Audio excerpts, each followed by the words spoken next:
Today, we discuss the latest news from the front lines as Russian forces advance on Chasiv Yar. We take the political temperature in Germany, and Francis Dearnley interviews Ukraine's interim ambassador to the UK, Eduard Fesko. Bravery takes you through the most unimaginable hardships to finally reward you with victory. If we give President Zelensky the tools, the Ukrainians will finish the job. Slava Ukraini! Nobody's going to break us. We're strong. We're Ukrainians. Every weekday afternoon, we sit down with leading journalists from the Telegraph's London newsroom and our teams reporting on the ground to bring you the latest news and analysis on the war in Ukraine. It's Friday, the 3rd of May, 2 years and 70 days since the full-scale invasion began. And today I'm joined by our Associate Editor Dominic Nicholls, Assistant Comment Editor Francis Dearnley, and Berlin Correspondent James Rothwell. I started by asking Dom for the latest news from Ukraine. Well, hi David, hi everybody. So there's an attack underway now in Kyiv. It started an hour ago. A powerful explosion was heard in central Kyiv. This is coming from the Kyiv Independent reporter who's there on the ground. Governor Ole Sinibinov said a Russian attack against the city and the surrounding district was underway. He said there had been strikes in residential areas of the Kolodnorisky district.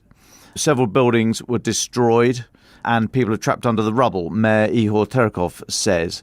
He also said a tram with passengers was hit. It's thought that this is largely glide bombs that are hitting Kyiv now. One death reported so far, but that's ongoing as we speak. We'll keep an eye on breaking news for that over the next hour. Separately, Russia has claimed victory in a village of Badichi in the Donetsk region in the east of the country after bitter fighting there. So that is about 5 km northwest of Avdiivka, about the same distance southeast of Ocheretine. That village is at the top of this salient bulge that Russia's been able to force over that, what's now thought to have been a botched relief in place by the Ukrainian forces, as in a force coming in to take over the positions that were currently held. In that mix-up, it's always quite tricky about who's in control of what, who's in command of the ground, etc., etc. They seem to have got that wrong, and it allowed a bit of a push through last week by Russia.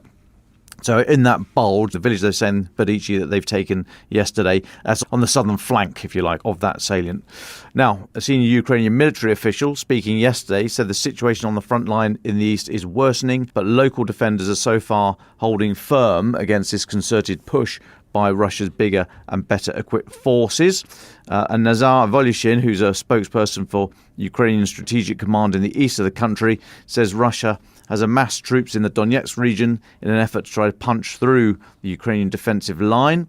Speaking on national television, he said the enemy is trying to seize the strategic initiative and breach our defence. The enemy is actively attacking along the entire front line and in several directions. They have achieved certain tactical advances. The situation is changing dynamically. And now, yesterday, Russia targeted a total of 8 Ukrainian oblasts, ranging from Chernihiv in the north down to Kherson in the south and everywhere east of that line.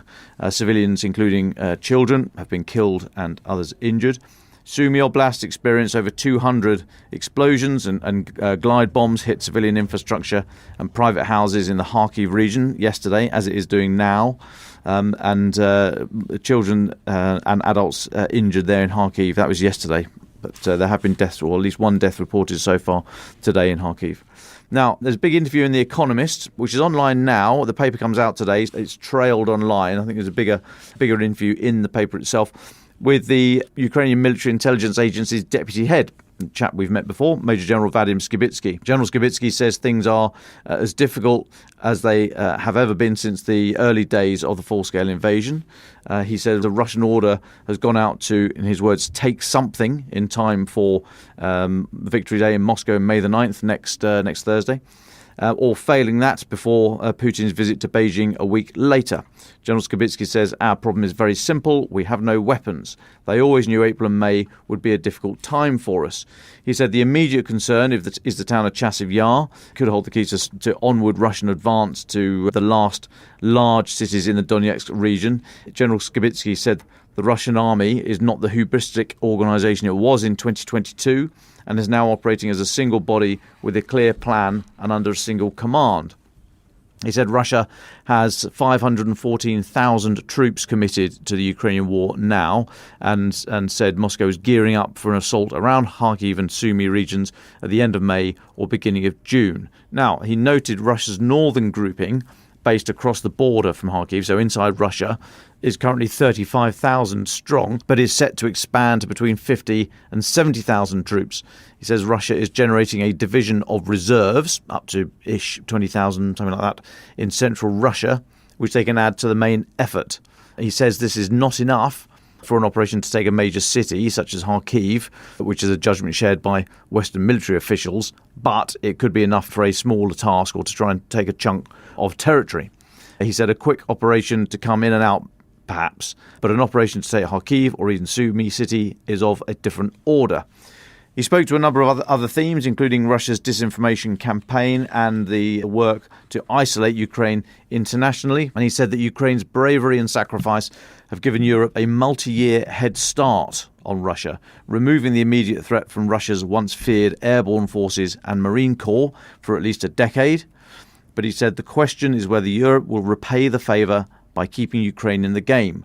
We will keep fighting, he said. We have no choice. We want to live, but the outcome of the war isn't just down to us.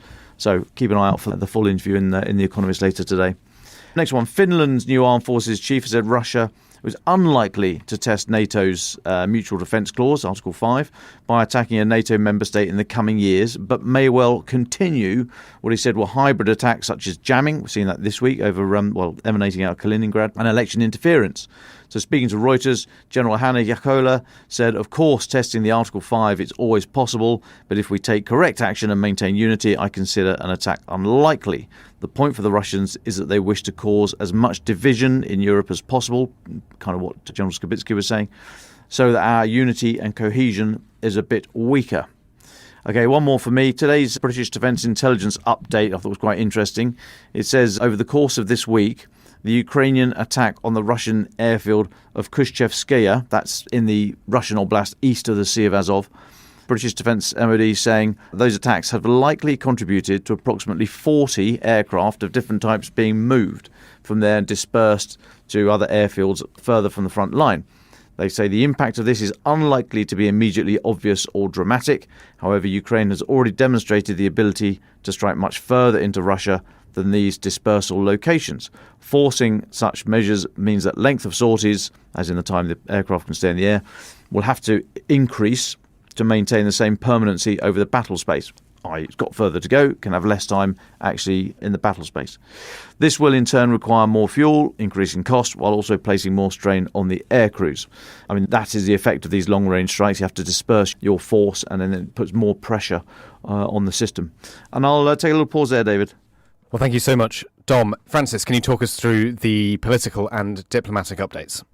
Well, thanks, David. In yet more evidence this morning that Western nations are incrementally loosening the handcuffs on Ukraine in terms of weapons and, crucially, use of weapons. The British Foreign Secretary Lord Cameron has said today, after visiting Kyiv and meeting with President Zelensky, that Ukraine is permitted to use British weapons to strike inside of Russia. To quote him, Ukraine has that right. Just as Russia is striking inside Ukraine, you can quite understand why Ukraine feels the need to make sure it's defending itself. Now, Lord Cameron's visit follows the British government's announcement that it will commit at least £3 billion a year in military support to Ukraine, with the latest donation including precision-guided bombs, air defence missiles and equipment for 100 mobile air defence teams to enable Kyiv to shoot down drones and missiles across the country. We've just really emptied all we can in terms of giving equipment, Cameron told Reuters, meaning I think that Britain is not holding anything in reserve rather than saying that this will be it and there's nothing more to come in the future. He also confirmed a £36 million package of support, including £20 million in new emergency funding with regard to infrastructure. Now, it would be remiss not to mention the Kremlin's reaction to this, which is telling. It's accused Lord Cameron of making dangerous remarks that imperil European security. At least they didn't threaten to use nukes this time. Now, Cameron also met Dmytro Kuleba, Ukraine's foreign minister, who this week also gave another very interesting interview to Foreign Affairs, following the one from Savitsky that Dom was just talking about. Now, again, as with that important one-on-one with President Macron in The Economist that I summarised yesterday, I can't do justice to its entirety here, but I can only summarise some of the key points. When asked what impact the passage of the US aid package had on morale in the government, he says, and I quote, "Well, it was definitely a boost for morale among Ukrainian soldiers and also among the people of Ukraine. If the package that was announced immediately after adoption of the law had contained a battery of Patriots, this boost would have been even stronger because Ukrainians suffer the most from Russian missile attacks. Russian ballistic missiles are the real scourge of this war. They've been mainly used recently to destroy our energy system. I will dare to say that if another country suffered this scale of energy destruction, it would look much, much worse than Ukraine. We hold on because we've learned a lot. We are resilient. We know what the stakes are. But just to give an understanding to your viewers, half our energy system is damaged and we still have to run the country, run the war effort and rally the world's support." Does the aid package change your military strategy? He was asked next. His response: "There is a time gap between the announcement of the package and the moment when a Ukrainian artilleryman has more shells to fire back at the invaders. And that moment has not come yet, because everything that was announced, we are grateful and we appreciate it, is still on its way. And therefore, in this time gap, bad things may happen, such as the advance of Russian forces on the ground. The artillery ratio on the ground is incomprehensible. Basically, Ukrainian soldiers are starving because of the lack of artillery ammunition. And in the end, they get bombed and their position gets destroyed. So what really matters in terms of the war is not only the quantity and the quality of what is being provided, but also the timeline. And unfortunately, I have to admit that Ukraine's allies are behind schedule despite their efforts. Some of them are making a great effort. But when I look at what Russia achieved in restoring the production of its defenders' industrial base and what the entire West has achieved so far, we have to face the truth and recognise Russia is more effective in its war effort. And this raised a more fundamental question to the West. If it cannot be efficient enough in this particular war effort, then how efficient can it be if other wars and crises of the same scale break out? Now, just as an aside here, this is completely consistent with what Podolyak, one of Zelensky's closest advisors, and Danilov, then head of the war cabinet, told me on the record for the podcast when I was in Kyiv. So I recommend listeners to listen to those interviews when they were saying this, back in early February. Now, Kuleba also stresses the importance of needing radio jamming because he says modern warfare is largely a war of drones and software, and therefore you need an abundance of electronic warfare to combat these modern state-of-the-art weapons. Another interesting insight later. I have to admit that between late April and autumn, Europe was energising the United States. Probably for the first time since World War II, Europe took the lead whilst the US was deliberating. Europe realised it faced the reality of the war in Europe on its own and had to act. They adopted a decision on opening EU accession talks to Ukraine. They introduced the EU-Ukraine facility, which is a multi-year macro-financial programme of assistance. Individual countries announced unprecedented package of military assistance. In the volume of assistance provided to Ukraine, many countries have reached unimaginable levels compared to the immediate aftermath of the invasion in 2022. And just finally from this interview, he offers some interesting reflections on those countries that have been more favourable to Russia. Quote, "China can do more to convince Russia to change its behaviour. This is why we invited China to take part in the Peace Formula Summit. Some countries believe that Russia shouldn't be pushed too far away in order to avoid a situation where Russia completely falls into the hands of China. And that imposes constraints on decisions taken with regard to supporting Ukraine. But the truth is that Russia is already in the hands of China, and there is nothing that can be bringing them back into a different reality. So this is just the wrong way of looking at the new balance that has been created. What I learned about the global south in the last 2 years is that it doesn't exist, that we have to treat every country separately. There is a huge difference between China and India or between South Africa and Brazil. The mistake that we've made with regards to them was not made in 2022. It was in the late 1990s when we started paying attention to developing relations with these countries while Russia inherited a lot from the Soviet Union. I have to admit they are better positioned there, but it doesn't mean we shouldn't keep trying. Now, I know I've quoted quite a lot there, David, but it's a fascinating interview, which I'm sure listeners will agree much to ponder based on those remarks. And just very, very briefly, two other quick stories. The first showing just how difficult countries are finding it to maintain and manage Ukrainian refugees. Ireland is considering making further cuts to support and benefits for Ukrainian refugees as it struggles to house rising numbers of migrants arriving in the country more broadly from Europe. Indeed, some of those migrants, of course, being encouraged by Russia, which is an issue we've talked about in the past. Last year, Ireland already slashed its allowance for newly arrived Ukrainian refugees, saying it was at the limit of the support that it could offer. It cut payments for newly arrived Ukrainians in state accommodation to £33.19 a week from £188.19. We are looking into the Ukrainian refugee situation across Europe as we speak and hope to do a future episode on it. And finally, David, some international reaction to the events in Georgia this week, with US, EU and UN officials denouncing those efforts to pass that controversial foreign aid bill amid the ongoing protests. Quote, "We are deeply concerned about this legislation, what it could do in terms of stifling dissent and free speech," US National Security spokesman John Kirby, who of course Dom interviewed when we were in the US, said during a press briefing. This was echoed by the Director General of the European Commission's Enlargement Directorate, who said there are concerning developments in terms of legislation. The law, as it stands, is unacceptable and will create serious obstacles for the EU accession path. We must expect now this row to rumble on and escalate, I think, as we approach May 17th, when the third and final reading of the bill is scheduled. Quite an extraordinary event going on there in Georgia at the moment. Well, thank you very much, Dom and Francis. James, can I come to you? There's a couple of stories I think we should talk about. We mentioned this in one of our updates earlier this week, but could you take us to Murnau and this arrest of a Russian man over the fatal stabbing of two Ukrainian soldiers?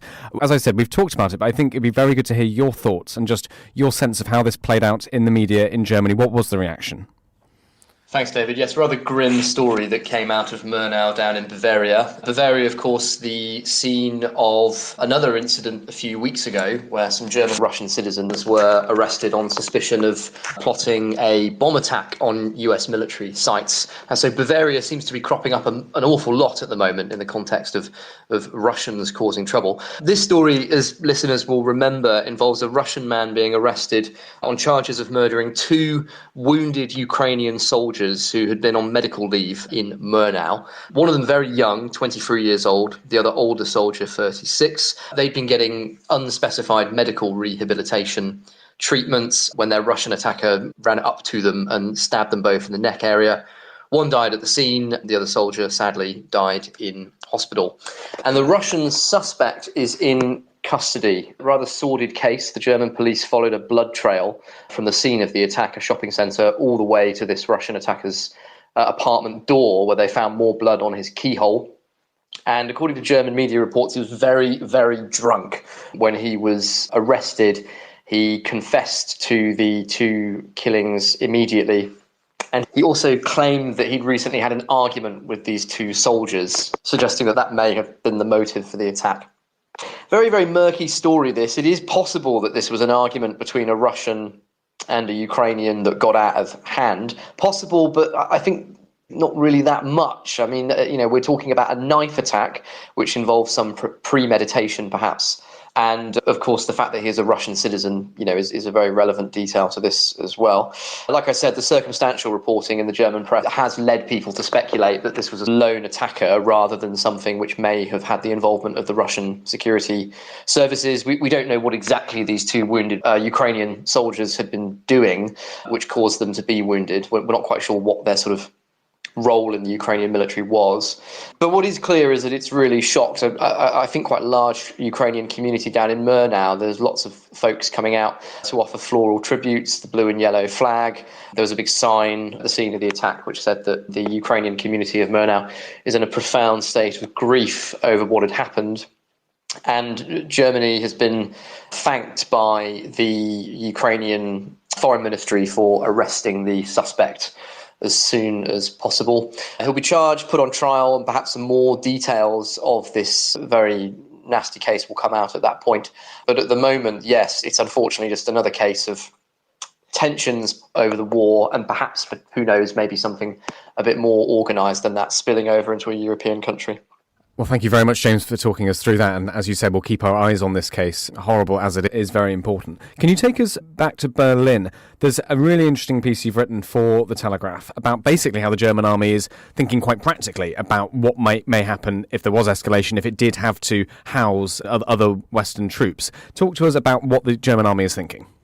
Yes, that's right. So the German army is working on what's called a civil defence document, which is trying to envisage all kinds of scenarios. It can range from things like natural disasters all the way up to armed conflict. And one of the most interesting details in this planning document, which is more or less top secret, but there are a few bits and pieces of information floating around about it, is the provision of food and fuel in a hypothetical scenario where thousands of US troops and their tanks use Germany to transit to the Eastern Front, presumably to fight a war with Russia.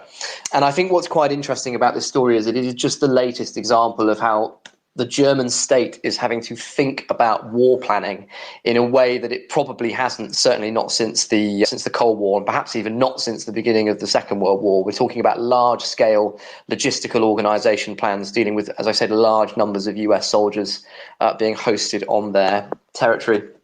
This, as listeners will know, is all part of the Zeitenwende, the turning of the times, the Olaf Scholz pledge to make Germany a kriegstüchtig or war-ready nation. And it does suggest that sincere efforts are underway in Germany to try and lay the groundwork for this. The specific tool that they're using, actually, which is quite interesting, is what they call maximum civilian provision. So this is a situation where the US, let's say, is at war with Russia. That means that Germany, as part of NATO, probably is at war with Russia too. That means that German military logistical capabilities are tied up. And it means that as part of this contingency planning document, the Germans are looking at how civilians might be able to support troops transiting through Germany. So one option they've looked at is civilian catering companies to host huge numbers of American soldiers. They've also talked about civilian petrol stations being commandeered by American troops who need to get fuel.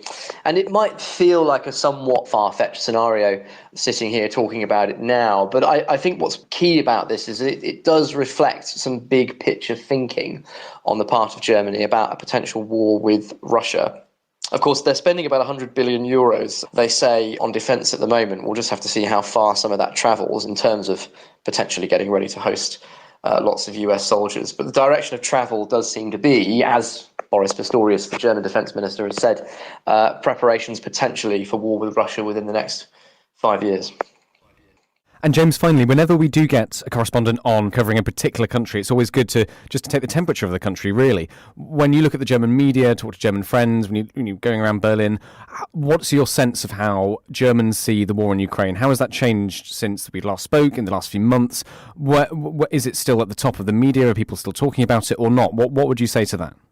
It's not really at the top of the media agenda in Germany at the moment, I'd say. It was, of course, for many years, but then the Hamas massacre and the Gaza war has really knocked it to some extent out of the public discussion. Germany has become extremely polarised on the issue of Israel-Palestine in a way that it just wasn't on the war in Ukraine. Generally, yes, of course, there have been arguments in Germany between the so-called communist sympathising dwellers of East Germany and the supposedly more liberal left-leaning Westerners of Germany. There was a bit of that going on, but it is not like the situation over Israel-Palestine where you've got this very, very, very rigid young-old divide on that specific issue, and pro-Palestinian protests and very, very heated political discussions about Israel-Palestine and anti-Semitism are a much bigger part of the news over here at the moment, and a much bigger part of the sort of atmosphere. You talk about what young-ish German people talk about at the pubs when I speak to them. It's Israel-Palestine,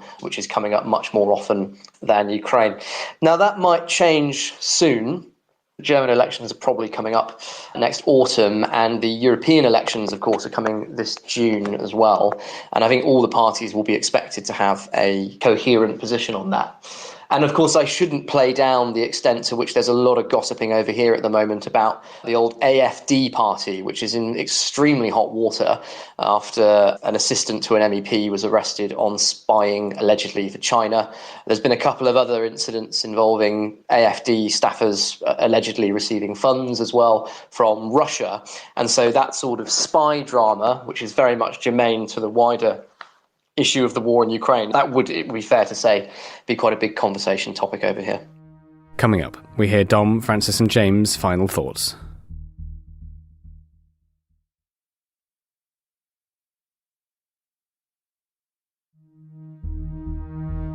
Let's move then to our final thoughts. Francis or Dom, who would like to go first? Yeah, thanks, David. I'll just note before I get on to my final thought, I've just checked the Air Alert app, and the alert is still on over Kyiv. It's now covering the entire country, so Air Alert right now covering the entire country. That means that the authorities are much better at identifying where things are at risk. So it used to be that if there was something in the air that could potentially threaten an area of the country, that the alert would go off. What that meant was that people just ignored it. So actually in the last couple of years, they've worked hard to develop the app, and you can put in a much smaller of pertinence to you, and it will only alert when something is directly threatening that area. So it's a bid to try and get more people to take notice and head to the shelters when necessary. But as of now, just check the app again, the entire country is red, indicating that there's either something in the air or something heading in that direction that could threaten those areas of Ukraine. As a final thought, the Australian Parliament is currently running an inquiry into Australia's support for Ukraine. Thanks, Jason, for alerting us to this.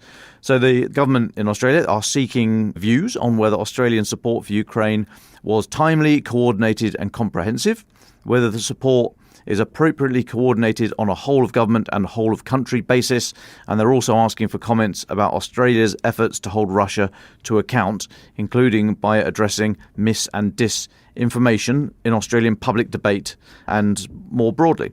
So details are on the Parliament of Australia website. If you are an Australian citizen or live in Australia, you've got until the 10th of May to have your say. So head over there, add some comments. There's quite a few hours leafing through this morning. But yeah, that's on for another week. And thanks again to Jason for pushing that in our direction.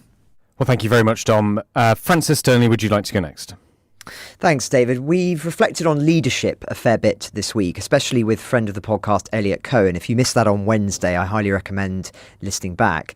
Since we're on the subject, Yanan Ganache has written an interesting perspective on the premiership of Joe Biden in the Financial Times. It has implications for President Zelensky too, which is why I leave listeners with it today.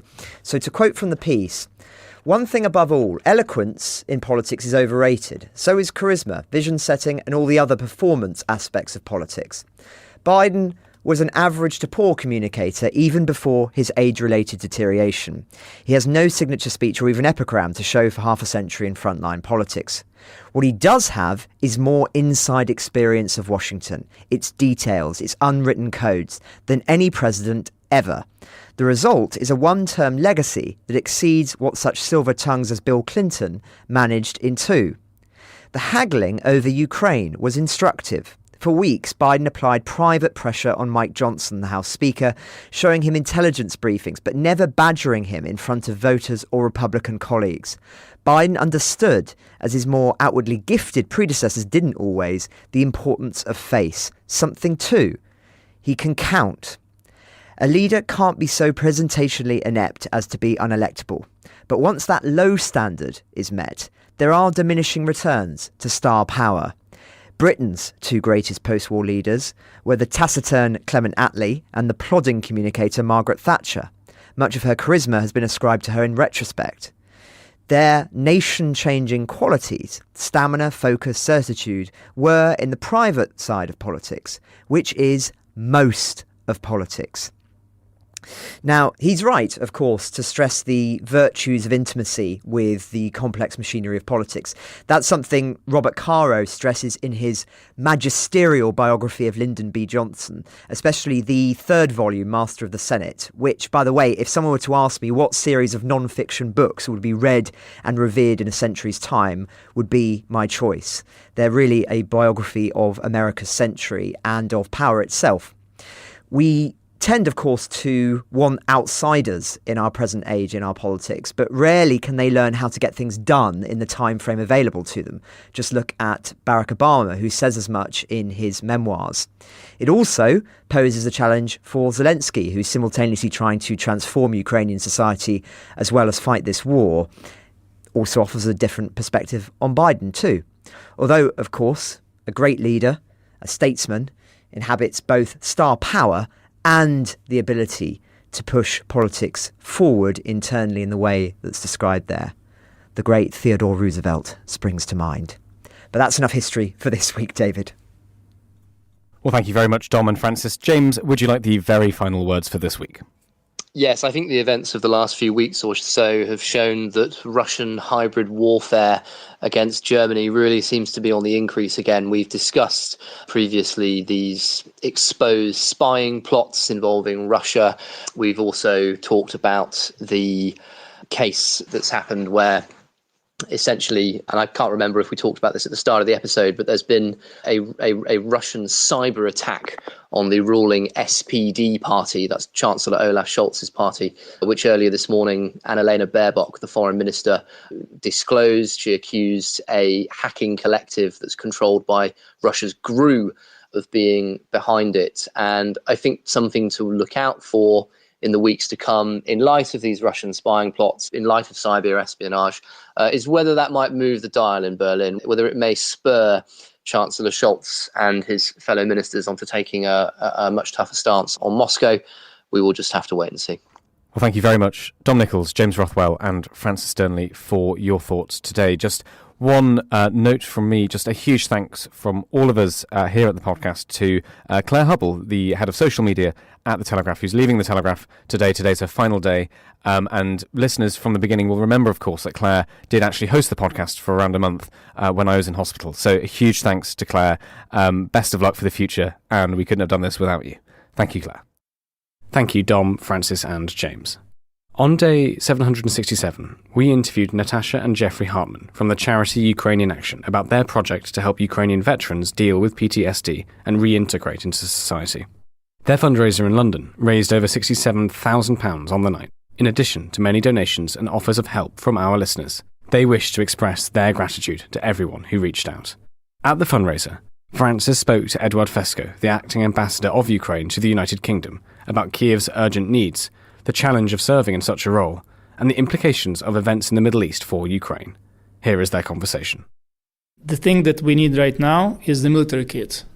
And from the military kit, of the utmost importance is air defense systems, Patriots and SMTs, because those are the things that can intercept ballistic missiles. And the reason why it is important, from the beginning of the invasion, there were over 8,000 cruise missiles, there were over 5,000 ballistic missiles, there were over 9,000 UAVs of the Shahed type sent against targets in Ukraine. And to give the perspective, it's every day, every single day from February 24 to 2022, it's 30 projectiles hitting or targeting Ukrainian cities. And it's a huge number. Every single day, over 10 cruise missiles, over 10 ballistic missiles, and 15 Shahed drones are flying in Ukraine. That's why we need air defense systems. And that's why our president said that when we shoot down 5, 6, but 2 or 3 get through and they do the damage, that is really making a difference. That's why quite a bit of our energy infrastructure is gone. It's basically gone. Now we can say in the spring, summertime, maybe the population will not feel it, but winter comes, and when the winter comes, everybody will feel it. Stop procrastinating and stop acting as politicians. Start acting as statesmen, because you have been entrusted with lots of power by your people. So you have a lot of responsibility to them. And it's not only about pleasing one group or another or somebody else. It's about doing the right thing in the long term. So your horizon should be not the next election. Your horizon should be the next generation of children. What kind of world are you leaving to them? That's your responsibility. What are the biggest challenges that you found as acting ambassador? What important points or nuances do you sometimes find politicians fail to understand on the Ukraine issue? I think the biggest thing that I am trying to communicate is the sense of urgency. Because when we come to our allies and present the needs, these things were needed yesterday. It's not a long-term project for a week, a month, half a year. It means that these things are needed here and now, and we are basically catching up. And this is something that many people do not grasp. Many politicians do not grasp. Some of them start awakening to this urgency, but still for many of them, of course, they have to take into consideration their own domestic agendas, other pressures. But sometimes when we deliver these messages, we are being met with looks, oh, really? And that is something that is really striking. And sometimes you have to be very blunt. So, yes, if we are asking for this here and now, it means that we do need it. Now, of course, your successor, Zaluzhny, will be coming in position in the next few weeks. In his famous essay in The Economist, he talked about the need for a technological leap in weaponry. Some people say that that's not likely in the short term, that what is actually more urgent is a policy leap, which, to your point, is statesmen coming out and saying, maybe we need to lay red lines down in Ukraine about this far and no further. There's been some inklings that the French are beginning to talk a little bit like that. And I know that, of course, a lot of this is very sensitive, but do you get a sense that the right kind of conversations are happening in that vein, that moves beyond the purely technological, the weapons, the ammunition, but actually enters a more political conversation? I think we are moving in the right direction. We very much welcome the discussion that was started by President Macron. However, when we look at the front line, and you know very well that Ukraine has been supplied quite a bit of military kit, it means that stockpiles in the Western countries among our friends have been really dipped into. So the question is, how actively are those stockpiles being replenished? I may be wrong, maybe I don't know everything, but I hope that all the production lines are working overtime, that new production lines are being added, because Russia is doing that. Yes. I don't know whether everybody in the West is doing that. I hope our Western allies are just more discreet and not advertising this. But we'd like to see more of action and not just discussions on the military security issues in general, because everybody is aware of the importance of modernizing militaries in the West, making sure that they are up to the task in the future. But we've also seen very bitter political debates about procurement budgets and everything else, which is, I think, is healthy, but at the same time, action is needed. And that is something that I think we'll see in the future, but I still think the pace is not sufficient. Of course, another challenge for Ukraine is the impact of the current volatile situation in the Middle East. What have you seen the impact being of that? Has it distracted from Ukraine in your view? And a further question to that is, if the West had stepped in to repel the Iranian attack on Israel, if it had done that for Ukraine, what do you think the situation would be now? These two wars are very different. And what is obvious that after October the 7th, after the horrific events in southern Israel, lots of attention of the world has been focused on what is happening in Gaza, and it's all fair, absolutely. However, with direct impact, for example, some of the stockpiles of artillery shells that were to be delivered to Ukraine because of the conflict that started in the Middle East have not been delivered to Ukraine. Now with the latest Iranian missile and drone combined attack against Israel, lots of countries, of course, would have seen the importance of effective and efficient air defense. That means it will be probably more difficult for us to lobby to get results in terms of ensuring deliveries of air defense systems to Ukraine, because many countries may be reluctant to give them at this point. So these kind of impacts are very real and very tangible. At the same time, I think when we talk about the decision of Israel, France, to shoot down some of the incoming missiles and drones over the territories of third countries, it does raise huge questions in Ukraine why they cannot do the same in Ukraine, where over our territory, when we ask them, when we give them permission to do so, thousands of kilometers from the front line over Western Ukraine. So their inability or the lack of readiness to do so still leaves us with lots of questions, because it's about engaging missiles, not fighter jets. So the argument about that this kind of engagement may result in a military encounter with the Russian forces is absolutely not true, because it's just hardware, which, by the way, those missiles and drones have been sometimes found in the territories of NATO countries.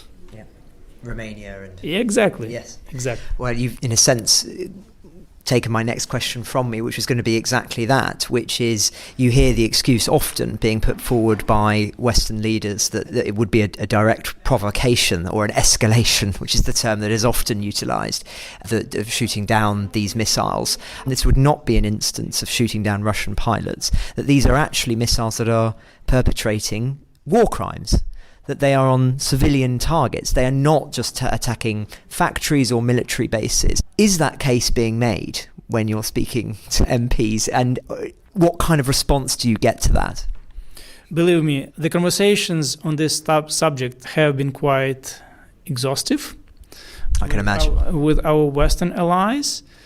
But there is still this, I will go even as far as to say irrational fear or concern over escalation, and we honestly do not get what kind of escalation are we afraid of, because we are not talking about nuclear things. We are talking about shooting down missiles over territories, even NATO countries, which allies appear to be too reluctant to take action against. And this, I think, only encourages Russians to do more, because they see reluctance on the part of the West, of the NATO, to do something resolute in response.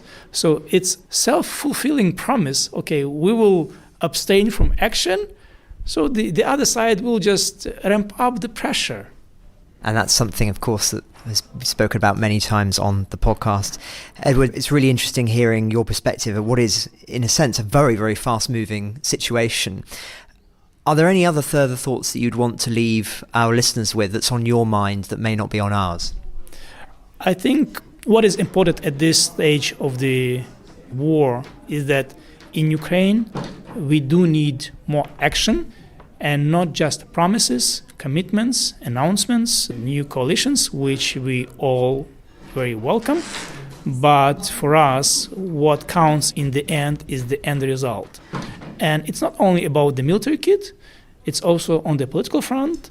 One of the biggest deliverables over these last 2 years was the invitation to Ukraine to join the EU. So we have started the process.